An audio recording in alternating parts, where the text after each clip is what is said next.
Guys, Real Life with Rachel. Well, it's been a while since I've been on the screen, and I wanted to come on tonight just because it's been a while, but also I've had a difficult time trying to figure out what I wanted to talk about, and I feel like I need to talk about this. And it is Real Life with Rachel, and life happens, doesn't it? Well, let's get into it. I try to make cheesy little videos and be happy and be positive, and that is my personality. I really do try to be that way. Yes, I'm also a moody Scorpio, but that's what makes me interesting. But what I'm coming to talk to you about tonight is about pet loss. At one time, I had 5 dogs. Honestly, they were my daughters, but even though we adopted them for her, they adopted me. So last year, last March, we actually lost. I actually had a grumble, and what that means are pugs. Pugs, if you have more than one pug, they're called a grumble. And so, losing, we lost our Mavis Marie to cancer. And guess what? I forgot to turn my phone volume down, so I'm doing it right now, so I don't get interrupted. Good. All right, I'm back. Real Life with Rachel. But anyway, last year we lost Mavis Marie.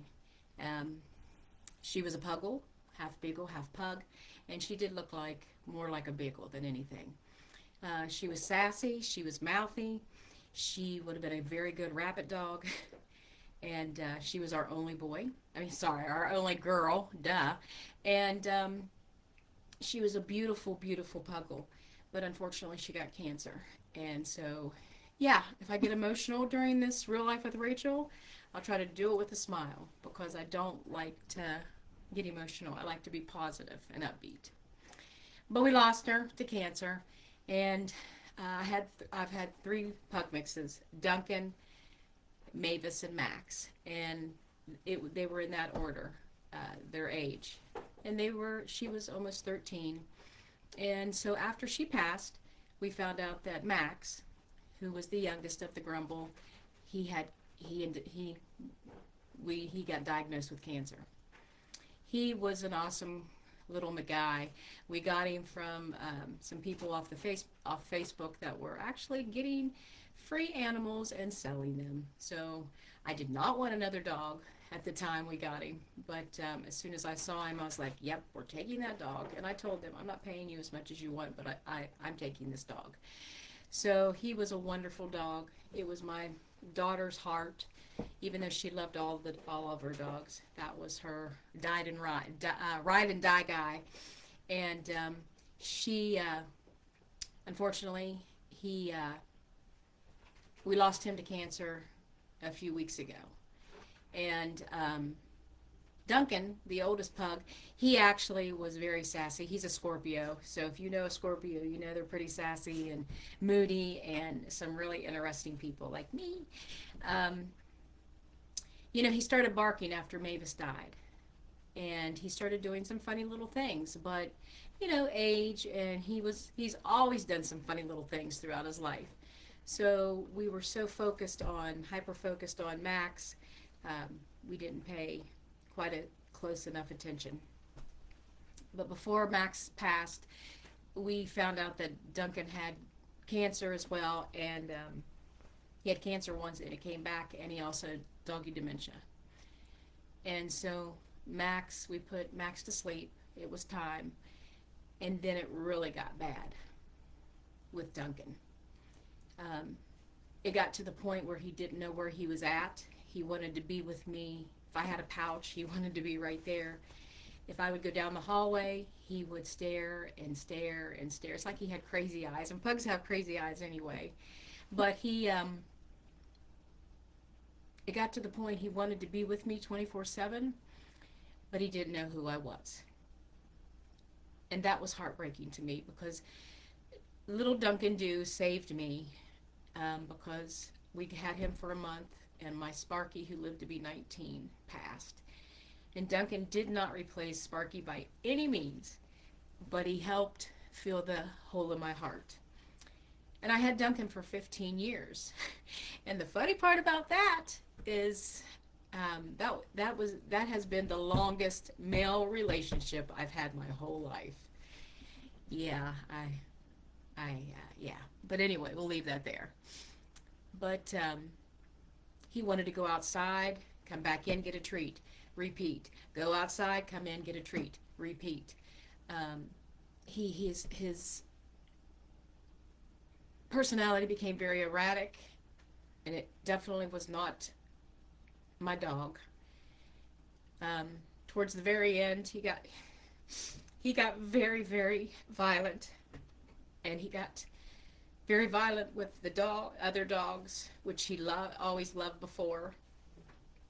He resource guarded me and the food, and I couldn't. I was so stressed out I couldn't even eat at the table, or if I went into the living room, I had to go hide, or I kind of just didn't eat because he would resource guard and snap. But the weekend before we put him to sleep, he bit me, but he didn't know who I was, and I even tried to comfort him. Um, he still snapped at me, snapped at everybody. So I realized then that it was his time. One of the hardest things I've had to do, because I've had him for so long, he was a cool dog. But I feel with animals, especially this one, because I had him for so long, I think, they're more than a pet, they're family. And so I'm telling all of my friends out there that if you get an animal, number one, know that it's going to be a lifelong commitment, their life. Know that you can't just stick them out in the yard on a stake, on a leash, and leave them out there with a doghouse. That's not cool. When I was a kid, that's how things kind of worked. Know that you're going to have to pay for doggy daycare, maybe. Know that you're not going to be alone in your bed. Know that they are waiting for you every single day because you are their life. You are their life until it's the end. And also know that when it's their time to go, don't be selfish. Do the right thing by them because they can't tell you, hey, I'm in pain. At the end, even touching him, he would snap. So in less than 2 weeks, we lost Max and Duncan, and in less than a year, we lost the whole Grumble, Mavis, Max, and Duncan. It has been a difficult time. I'm actually grieving him like I have grieved my family.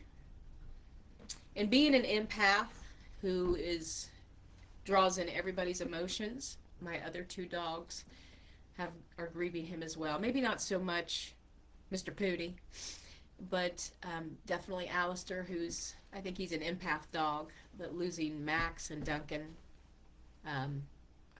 difficult. But I've been grieving. It's so difficult. So love your pets. Do right by your pets. Love them as much as you can. It doesn't mean you're not going to get aggravated with them. It doesn't mean that you're like, oh, can you please go lay down? Our lives are busy. But know that they make our lives very special. And they're going to love us until the day that they cross the Rainbow Bridge. Stay with them until they go to the Rainbow Bridge. Because they've been there for you their whole life. I just wanted to stop it and say, excuse me for saying this, Doggie Dementia is real, and Doggie Dementia is hell. And if I can help anybody, any of my friends or family, and I put my little cheesy videos on